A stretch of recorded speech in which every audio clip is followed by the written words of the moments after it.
하나님의 말씀은 신약성경 요한복음 제12장입니다. 12장 20절로 33절의 말씀입니다. 네, 제가 가지고 있는 성경은요 제 168면입니다. 제가 가지고 있는 성경으로는 168면입니다. 요한복음 제12장 20절로 33절의 말씀을 제가 받들어 읽겠습니다. 명절에 예배하러 올라온 사람 중에 헬라인 몇이 있는데 그들이 갈릴리 벳세다 사람 빌립에게 가서 청하여 이르되 선생이여 우리가 예수를 배우고자 하나이다 하니 빌립이 안드레에게 가서 말하고 안드레와 빌립이 예수께 가서 여쭈니 예수께서 대답하여 이르시되 인자가 영광을 얻을 때가 왔도다. 내가 진실로 진실로 너희에게 이르노니 한 알의 밀이 땅에 떨어져 죽지 아니하면 한 알 그대로 있고 죽으면 많은 열매를 맺느니라. 자기의 생명을 사랑하는 자는 잃어버릴 것이요 이 세상에서 자기의 생명을 미워하는 자는 영생하도록 보존하리라. 사람이 나를 섬기려면 나를 따르라. 나 있는 곳에 나를 섬기는 자도 거기 있으리니 사람이 나를 섬기면 내 아버지께서 그를 귀히 여기시리라. 지금 내 마음이 괴로우니 무슨 말을 하리요. 아버지여 나를 구원하여 이 때를 면하게 하여 주옵소서. 그러나 내가 이를 위하여 이 때에 왔나이다.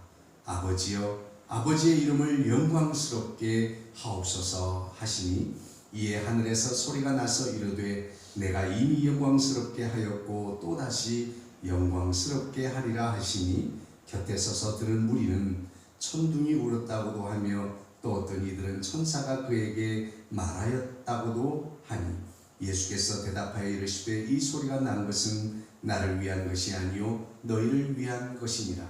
이제 이 세상에 대한 심판이 이르렀으니 이 세상의 임금이 쫓겨나리라. 내가 땅에서 들리면 모든 사람을 내게로 이끌겠노라 하시니 이렇게 말씀하시면 자기가 어떠한 죽음으로 죽을 것을 보이심이로라.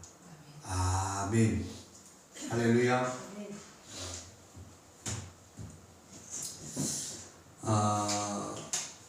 이제 완연한 봄이 이르는 것 같습니다. 우리 서로 인사하겠습니다. 사랑합니다.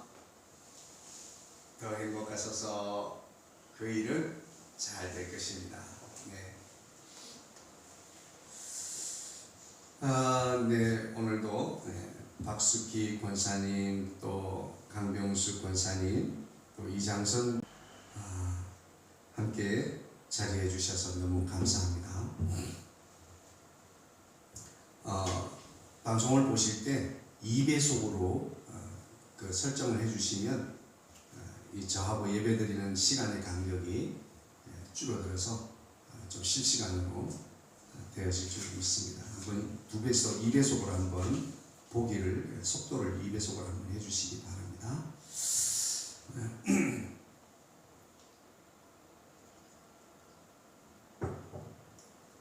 오늘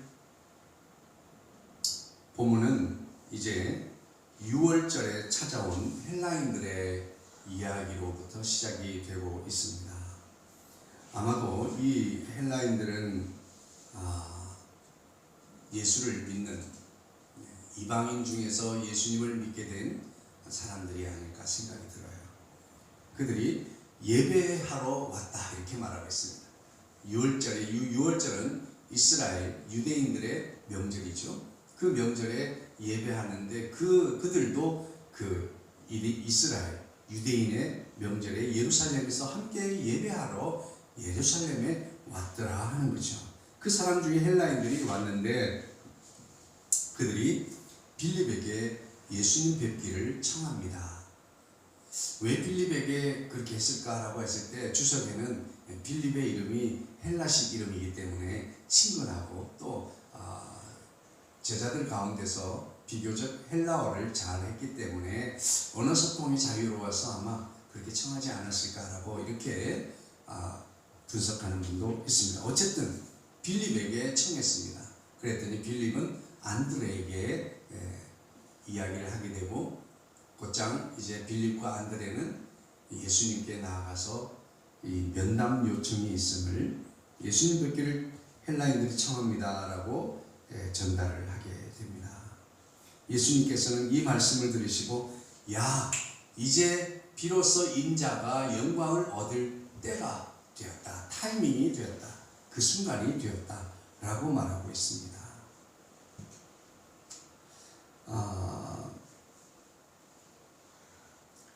이때 시기, 아주 그 결정적인 타이밍을 말하는 거예요.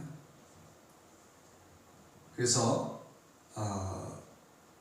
예수님은 이것을 어떤 이 사인, 기준으로 삼았는데, 내용은 왜 그렇게 말씀하셨는지 우리는 알 수가 없으나 예수님만의 그 분명한 어떤 사인과 또 기준을 가지고 말씀하셨겠죠.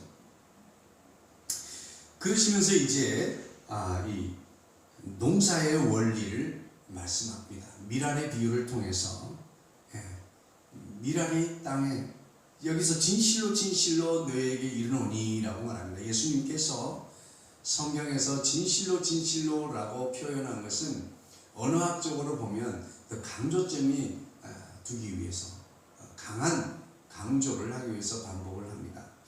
하지만 이것을 또 다른 관점에서 보면 이 하나님으로서 육체를 입고 오신 예수님, 그가 하나님의 권위, 신적 권위를 가지고 말씀을 전할 때, 이것은 하나님의 말씀이야 라고 이야기할 때 진실로 진실로 라고 하는 것을 사용한다. 신적 권위로서 말한다, 이런 뜻이 되겠죠. 그러면서 말씀하시기를, 하나의 밀이 땅에 떨어져 죽지 아니하면 그대로 있을 것이고 죽으면 많은 열매를 맺느니라. 참 이 농사의 원리 속에는 놀라운 신비가 들어 있습니다. 제가 늘 지나다니는 길은 한정이 되어 있잖아요. 저뿐만이 아닐 것입니다. 모든 사람들이 지나다니는 길이 이렇게 정해져 있어요. 왠지 다른 길은 불편하고 어색합니다. 제가 교회를 오가는 길에는 항상 이 목련꽃이 있었습니다. 목련나무가 있었습니다. 근데 그 나무는 겨울 내내 보면 정말 저것이 생명이 있는 나무일까, 무생물같이 생명력이 없는 것처럼 느껴질 때가 많습니다. 그러나 신비롭게도 그 추운 이 눈을 뚫고 봉우리가 맺히기 시작하는 거예요. 목련은 우리가 다 아시는 대로 특이하게 이 꽃이 먼저 피고 그 다음에 잎이 나는 이 신비로운 그런 이 꽃인데요. 가지마다 앙상한 가지에서 이 움이 돋아나기 시작합니다. 그리고 지금 이미 꽃망울을 터뜨린 그런 모습도 보게 됩니다. 그런데 그곳에서는 삶과 죽음이라고 하는 것은, 아름다운 목련꽃은 꼭 죽어야 하는 그때를 지나서 비로소 또다시 목련으로 이렇게 재탄생하게 되는 모습을 보게 됩니다. 아마 예수님은 이런 이 신비로움을 우리에게 말씀해 주신 것이 아닌가. 한 알의 밀알이 땅에 떨어져서 죽지 아니한다면 그대로 한 알 그대로 있겠지만, 그러나 그가 죽으면, 썩어지면 거기서 발원된 생명은 많은 열매를 맺게 될 것이다 라고 말씀해 주셨습니다. 그러면서 이제 이 하나의 밀알의 비유를 가지고 이제 우리의 영원한 영생의 문제로 대입하여 주시는 것이에요. 그래서 우리도 이와 같이 영원한 생명을 얻기 위해서는 자기의 생명을 내가 잃지 않으려고 막 하다 보면 결국에는 자기의 생명을 잃어버리는 것처럼, 하나의 밀이 그대로 땅바닥에 있는 것처럼 우리는 자기 생명을 사랑하는 자는 잃고 말 것이다. 그러나 이 하나의 밀알처럼 이 세상에서 자기의 생명을 미워하는 자라는 말은 하나의 밀알이 땅에 썩어지는 것처럼 나 자신에 대해서 너무 관대하고 나 자신에 대해서는 모든 걸 이해하면서 다른 사람들을 가혹하게 하는 것이 아니라 자기를 겸손하게 낮추고 섬기는 삶을 사는 자, 이렇게 이해하면 좋겠어요. 미워한다는 말은 좀 그렇고요. 어쨌든 그렇게 할 때 결국에는 하나님의 미랄의 또 다른 생명으로 움트게 되는 것처럼 우리는 하나님의 나라에서 영원한 생명을 누리게 될 것이야 라고 하는 말씀을 제자들에게 해 주셨습니다. 그러면서 주님께서 제자도에 대해서 밝혀 말씀해 주십니다. 사람이 나를 섬기려고 한다면 나를 따라야 돼, 따라와야 돼. 내가 가는 길을 따라와야 돼라고 말씀하고 있어요. 그래서 왜 그러냐면 내가 있는 곳에 나를 섬기는 자들도 거기에 있어야 되기 때문이야. 내가 하나님의 나라에 있으면 너희들도 하나님의 나라로 와야 되는데 그것은 나를 따라올 때 가능하다라고 하는 거예요. 사람이 나를 섬기면 내 아버지께서 그를 귀히 여기시리라 라고 말씀하고 있습니다. 섬기는 것은 뭐예요? 주님을 따라가는 것이에요. 사람이 나를 섬기려면 나를 따라오라 라고 하는 이 꼬르가 등식이 생기죠. 섬기는 것은 주님을 따르는 것. 자, 그런데 이 섬기는 자는 주님이 있는 곳에도 같이 있을 텐데 왜 그러냐 하면 사람들이 나를 섬기면 나를 따르면 내 아버지께서 그를 귀히 여기실 것이기 때문이다 라고 하는 말씀이죠. 자, 이제 정작 주님의 상황은 어떻습니까? 현실을 바라보자고요.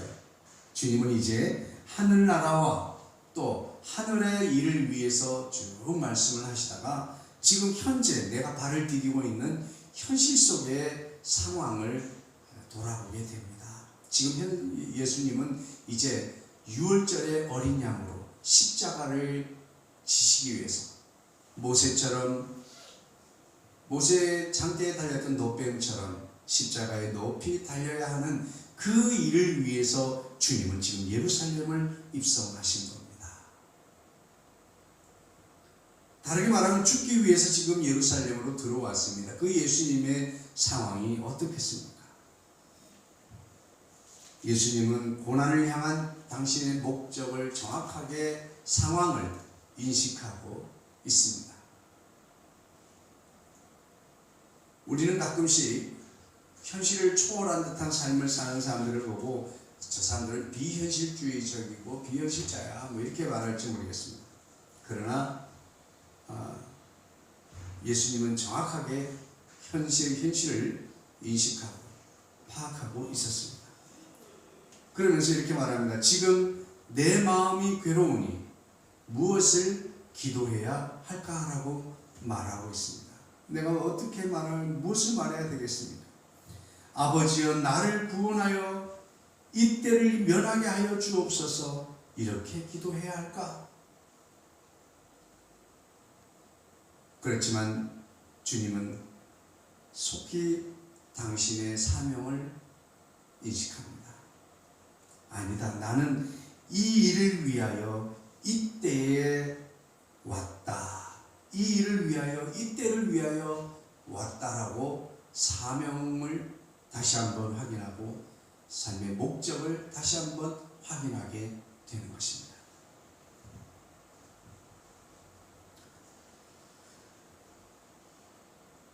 결국은 아버지여 아버지의 이름을 영광스럽게 하옵소서라고 기도를 마치게 돼요. 나는 마음이 지금 인간적인 인간 예수의 마음은 괴로웠습니다. 그래서 그의 인간적인 마음으로 내가 아버지여 나를 구원해서 이때를 면하게 해주소라고 기도해야 할까? 아니지. 나는 이 일을 위해서 왔고 이때를 위해서 왔는데 하나님 내가 이 사명을 잘 감당하고 아버지의 이름을 영광스럽게 하시옵소서. 하나님께서 하시기를 그렇게 기도했습니다. 이에 하늘에서 소리가 나서 내가 이미 영광스럽게 하였고 또다시 영광스럽게 하리라. 이미 십자가에 달려 죽을 것이고 그리고 또다시 부활하여 또다시 영광스럽게 할 것이다 라고 말하고 있습니다.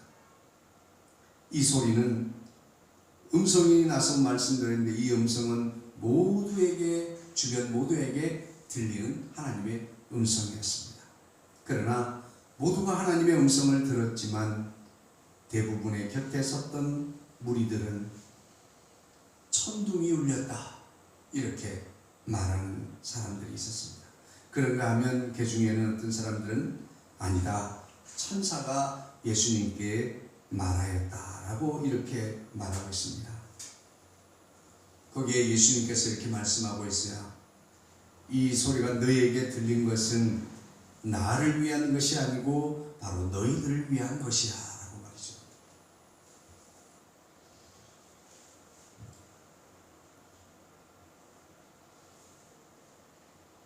이제 이 세상에 대한 심판이 임했고 이 세상의 임금은 쫓겨나게 될 것이다. 내가 땅에서 들리면 모든 사람을 내게 이끌겠노라. 이제 그 이후로 누구든지 나를 믿는 자는 다 구원을 받게 될 것이다 라고 하는 말씀을 줍니다. 이 말은 십자가의 죽음을 예언하신 말씀이었다라고 부언을 하고 있습니다. 자, 오늘 말씀 가운데서 주님은 모든 상황을 명확하게 인식을 하면서도 이제는 유대인만의 구원의 때가 아니라 내가 밟을 수 있는 거리, 육체로 밟고 다닌 거리에서만 저들을 구원하는 것이 아니라 이제는 때가 되었구나. 이 복음이 이제는 유대를 넘어서 이스라엘을 넘어 국경을 넘어서 문화를 넘어서 배경을 넘어서 인종을 넘어서 이제는 전 세계적으로 이 복음이 흘러가야 할 때가 되었구나 라고 헬라인을 찾아온 그들을 통해서 그들이 어떤 목적을 가지고 예수님께 나왔는지 모릅니다. 그들이 보기 위하여라고 했는데 본다는 말은 그냥 본다는 것이 아니라 경험적으로 알기 위해서 찾아왔다는 단어를 사용하고 있어요. 그들은 믿음을 가지고 있었고 더욱더 예수님을 알기 위하여 찾아왔을지도 모르겠습니다. 혹은 어쩌면 아무 생각 없이 왔을지도 몰라요. 그냥 궁금해서 예수님을 뵈려고 했을지도 모르겠습니다.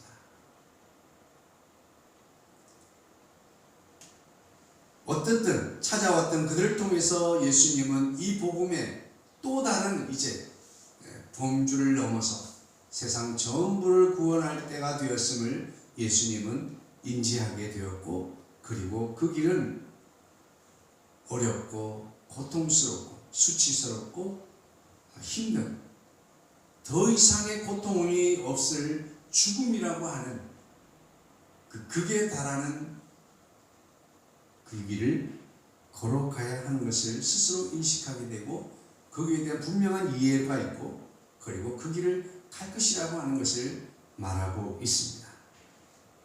여러분, 이런 기독교 문화 배경 속에서 나온 말이 있습니다. No cross, no crown이라고 하는 말이 있습니다. 십자가 없이는 영광도 없다.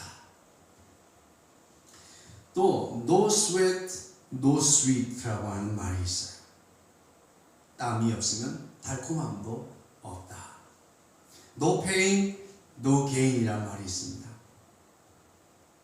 대가를 지불하지 않고서는 귀한 것을 얻을 수 없다라고 하는 것입니다. 값진 것을 얻으려면 그 값에 해당하는 대가를 지불해야 한다고 말하고 있습니다. 이것은 어찌 보면 하나님이 세우신 만고불변의 진리인지 모르겠습니다. 대가를 지불하지 않고 값진 것을 얻으려고 한다는 것은 도덕의 신보입니다. 사단은 이런 달콤한 유혹을 우리에게 던질 때가 많습니다. 과정이라고 하는 고단함과 불편함과 어려움들을 한 번에 뛰어넘을 수 있는 길을 우리에게 제시하고 유혹할 때가 있습니다. 그러나 그것은 바른 길이 아니요 마귀 사단의 달콤한 유혹일 뿐입니다. 우리는 마귀 사단의 유혹 그리고 시험은 치명적이지 않으면 시험이 아니에요. 유혹은 치명적이지 않으면 유혹이 아닙니다. 그 말은 다른 말로 하면 우리는 시험과 유혹을 이겨낼 재간이 없습니다. 우리는 연약함을 인정하고 예수 그리스도의 이름으로 거절하고 거부할 수 있게 되기를 주의 이름으로 축복합니다. 나는 괜찮아. 그렇지 않습니다. 이 세상에 지위고하를 막론하고 어떤 직분을 가지고 있든지 자유로울 수 있는 사람은 아무도 없습니다. 왜냐하면 사단은 맞춤 유혹과 맞춤 시험을 하거든요.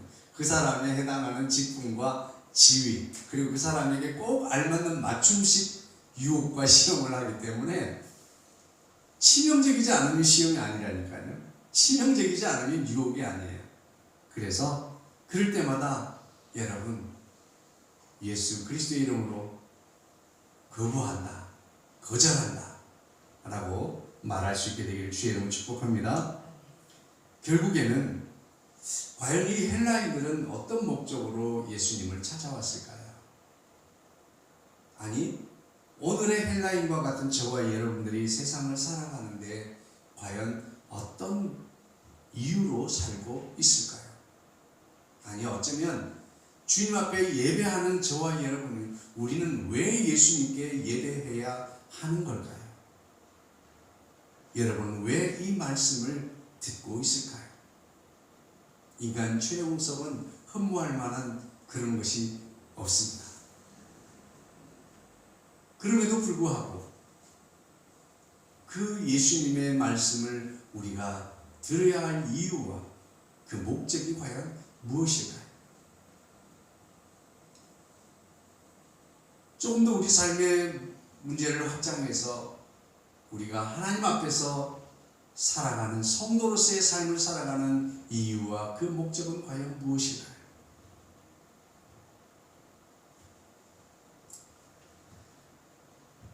하나님께 영광을 돌리고 우리가 영원한 생명을 얻기 위해서인 줄로 믿습니다. 할렐루야. 우리는 우리 삶을 통해서 하나님께 영광을 돌려드리고 우리의 영원한 생명을 얻기 위한 것, 그 외에 다른 것은 무엇이 있겠습니까?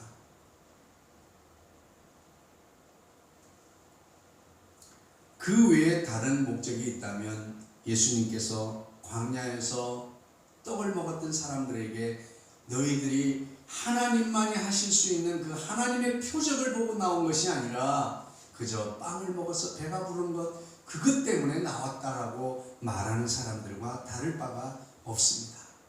오늘 우리가 주님 앞에 나오는 것은 하나님만이 하실 수 있는 일, 그 하나님만이 하실 수 있는 그 일을 하시는 하나님이 오늘 여기 계시기에 오늘도 그분이 예배를 받으셔야 하기에 그분의 말씀을 듣고 싶어서 그분께 영광 돌리는 삶을 살기 위하여 그분이 허락하시는 영원한 생명을 얻기 위하여 오늘 우리는 그분 앞에서 살아가야 할 이유가 있는 줄로 믿습니다. 오늘 그분은 하나님으로서의 모든 권세와 권위 동등함을 취할 것을 내려놓으시고 포기하시고 빌립보서의 말씀처럼 이 땅에 육체를 입으시고 이 땅에 사람으로 오셨습니다. 그리고 그 길은 고난의 길이고 그 길은 수치와 모욕과 아픔과 죽음에 이르는 길이라고 하는 것을 분명하게 알고 있음에도 불구하고 내가 이 일을 위해서 내가 이 때를 위하여 왔음을 알고 묵묵히 그 죽음을 향해서 고난을 향해서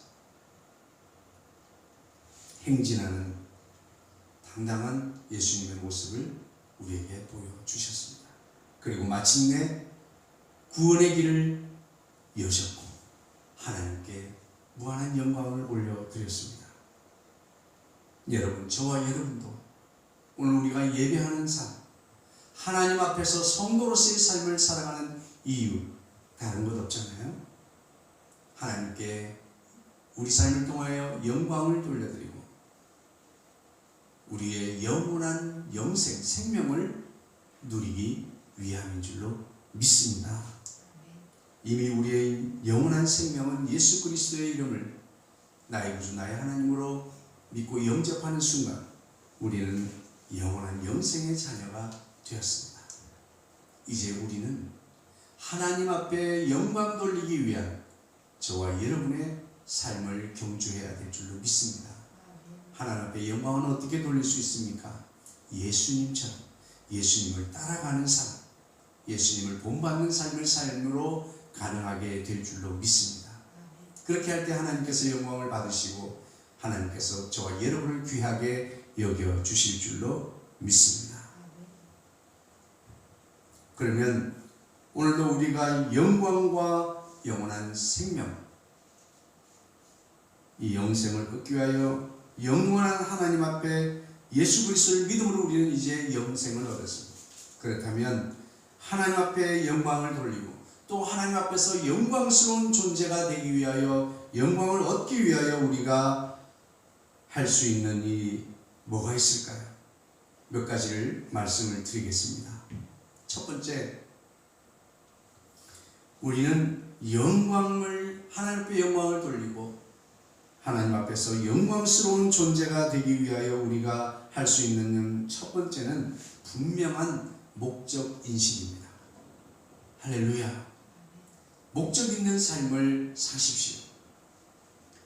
자기 개발을 향한, 자기 발전을 향한 최고의 삶의 현실적인 태도는 매일매일의 목적을 이뤄가는 삶을 사는 것입니다. 큰 목적에서 그 목적을 매일의 분량만큼의 목적을 쪼개고 그리고 매일의 그 목적을 달성해 가는 삶. 목적 없는 삶은 마치 방향 없이 항해하는 배와 같습니다. 그 배는 마침내 침몰하고 말 것이에요. 우리가 하나님 앞에서 영광을 돌리고 영광스러운 존재로 살기 위해 우리가 분명하게 해야 될 일은 분명한 목적을 있어야 됩니다. 예수님은 내가 이 일을 위하여 왔다. 이 일은 십자가를 지는 것입니다. 그리고 이 때를 위하여 왔다. 난 10년만 더 있다가 아니면 한 50년 후에 십자가를 지겠습니다. 그렇지 않습니다. 타이밍이 중요하죠. 성공하는 사람들의 특징은 순간을 캐치하는, 그 찬스를 놓치지 않는 사람들입니다. 하나님은 우리에게 축복의 때를 허락해 주십니다. 그 축복의 때를 붙잡게 되기를 주의 이름으로 축복합니다. 그것이 어떤 어려운 길이라 할지라도 어떤 불편하고 귀찮은 길일지라도 여러분 거부하거나 회피하지 마시고 그 목적을 분명하게 바라보시기를 주의 이름으로 축복합니다. 예수님은 내가 이 땅에 온 이유, 내가 살아야 하는 이유, 이것을 명확하게 십자가와 그 십자가를 지기 위해서 이 땅에 왔음을 회피하지 않았습니다. 거부하지 않았습니다. 그리고 그 목적을 향해 걸어갔던 것입니다. 여러분, 우리는 크게는 하나님께 영광 돌리는 삶을 위하여 살아가는 것이 모든 그리스도인의 삶의 목적입니다. 그럼에도 불구하고 우리 각자의 삶의 현장이 다르고 상황이 다릅니다. 우리는 그것에 맞는 점점점 작은 목적으로 추려나가야 될 줄로 믿습니다. 가정에서의 목적, 내 삶의 터전에서의 목적, 그리고 내 인생 전체에 대한 목적, 그리고 매일매일의 삶에 대한 목적, 이런 것들을 통해서 이루어 나갈 수 있게 되기를 바랍니다.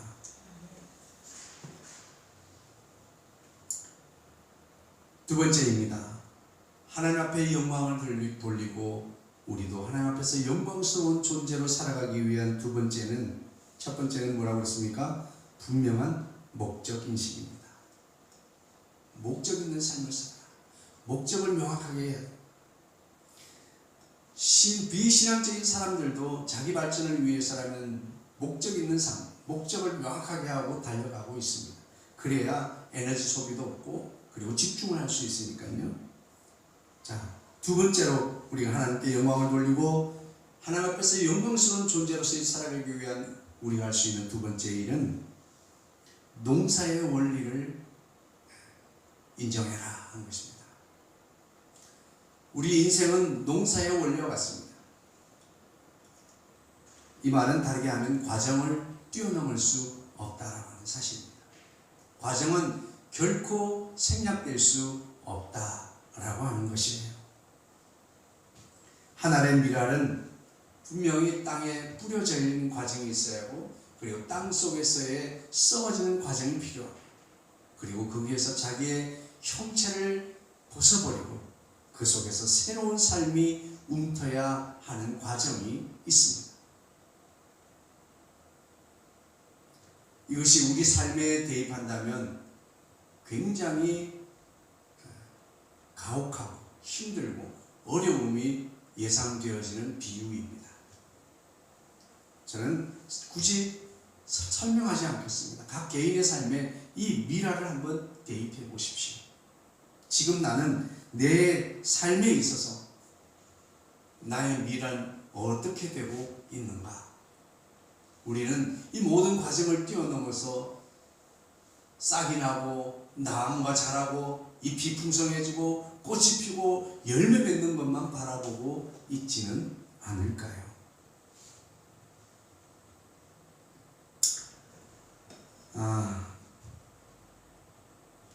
장하나 씨가 있습니다.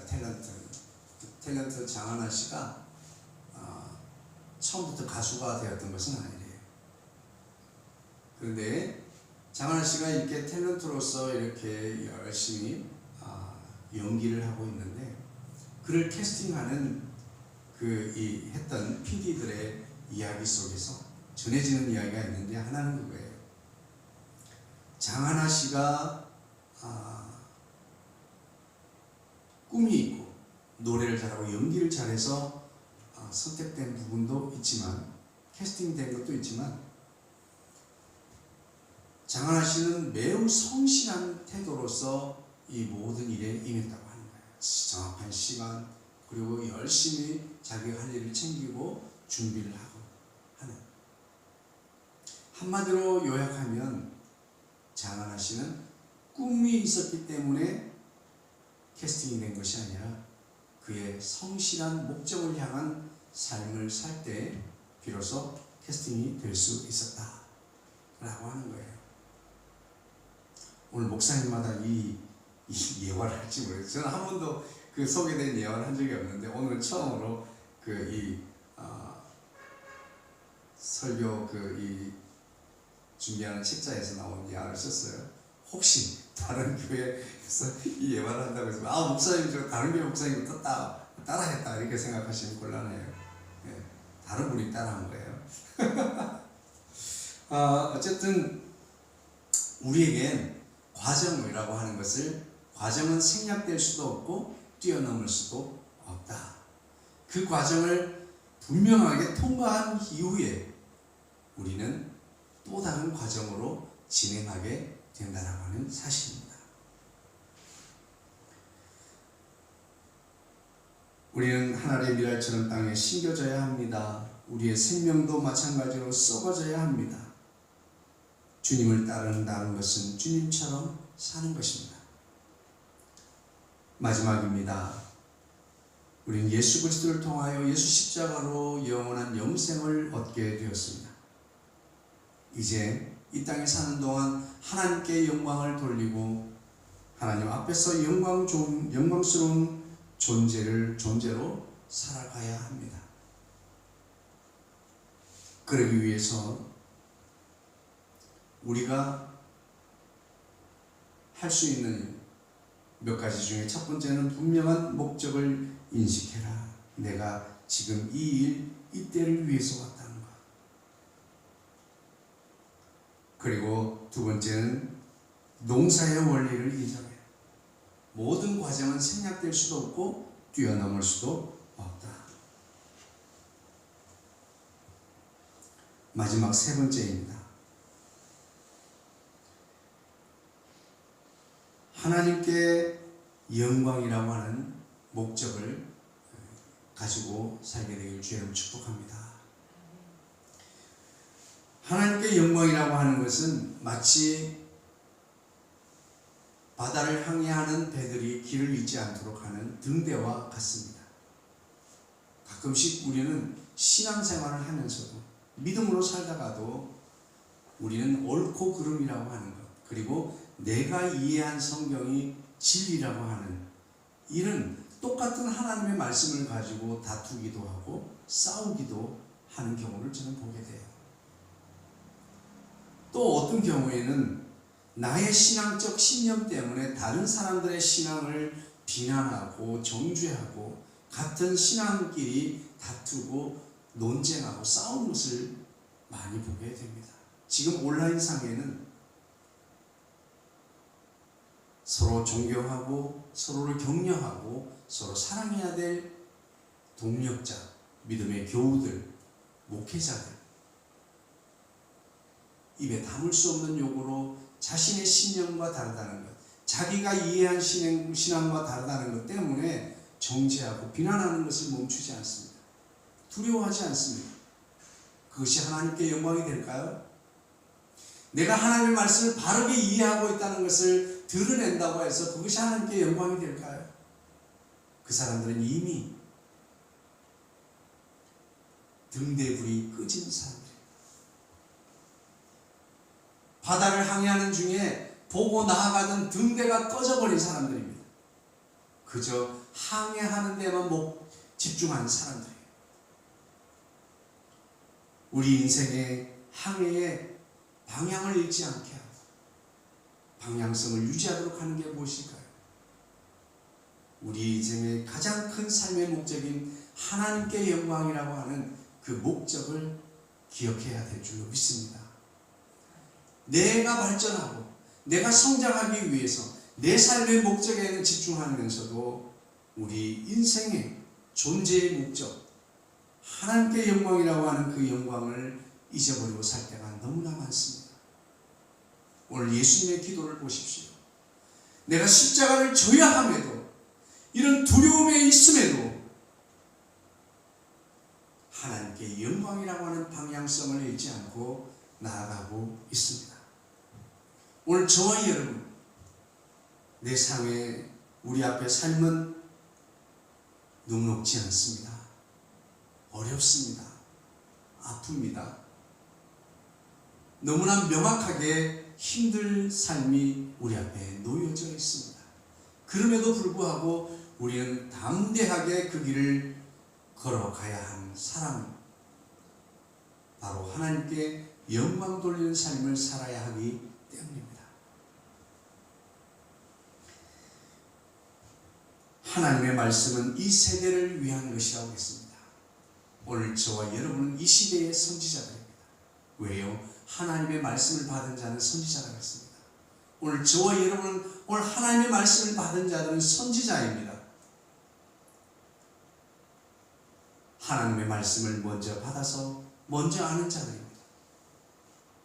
그와 같은 자로서의 우리는 하나님께 영광 돌리는 삶을 위하여 살아야 할 줄로 믿습니다. 오늘 우리는 크게 나는 하나님께 영광 돌리기 위해서 사는 존재다라고 하는 믿음의 등대와 같은 등불을 밝히 켜두고 살아가는 저와 여러분 되기를 주의로 축복합니다. 항해하는 배들의 방향을 잃지 않도록 등대는 밤새 불을 밝혀줍니다. 그 등대의 불이 꺼진 사람들은 방법과 그리고 이해, 수단이 다르다는 것 때문에 서로 다투고 자신들끼리 싸우는 우스꽝스러운 모습을 보이게 됩니다. 과연 하나님은 어떻게 바라보실까요? 마치 십자가의 독생자를 못 박았던 그때의 가슴 아픔이 여전히 오늘날에도 그 하나님의 가슴에 대못을 박는 그런 일을 우리 스스로 하고 있지는 않을까요? 하나님의 말씀은 우리를 위해서만 선포된 것이 아닙니다. 이 세대의 불신자와 믿는 자와 어떤 사람이든지 동일하게 그들에게 선포된 하나님의 말씀, 이 세대를 위하여 주어진 말씀입니다. 이 세상을 위하여 주어진 말씀입니다. 이 세상에 이미 하나님의 심판이 임하였습니다. 그것은 하나님의 말씀을 순종하는 자에게는 그 심판에서부터 벗어나는 것입니다. 심판이 임할 것이라는 것이 아니라 심판은 이미 이 땅에 예수 십자가 이후에 임하였습니다. 심판 가운데 있는 그들을 구원할 수 있는 것은 예수 구원의 십자가를 전하는 것입니다. 오늘은 그리스도인에게 실망한 사람들이 예수 십자가의 설득력이 떨어지고 있습니다. 그것은 예수님의 십자가가 문제가 있는 것도 아니고 하나님의 사랑의 문제가 있는 것도 아니고 성경에 오류가 있는 것도 아닙니다. 다만 메신저인 우리들 때문에 메시지가 훼손되고 왜곡되고 있다고 하는 사실입니다. 주님의 십자가는 모든 사람을 위한 것입니다.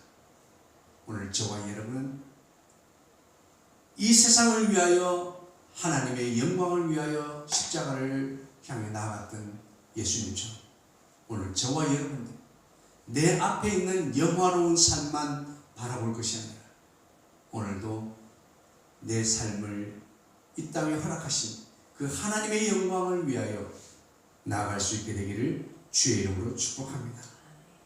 영광스러운 삶을 위하여 분명한 목적을 가지십시오. 농사의 원리를 인정하십시오. 하나님께 영광 돌리는 삶을 사십시오.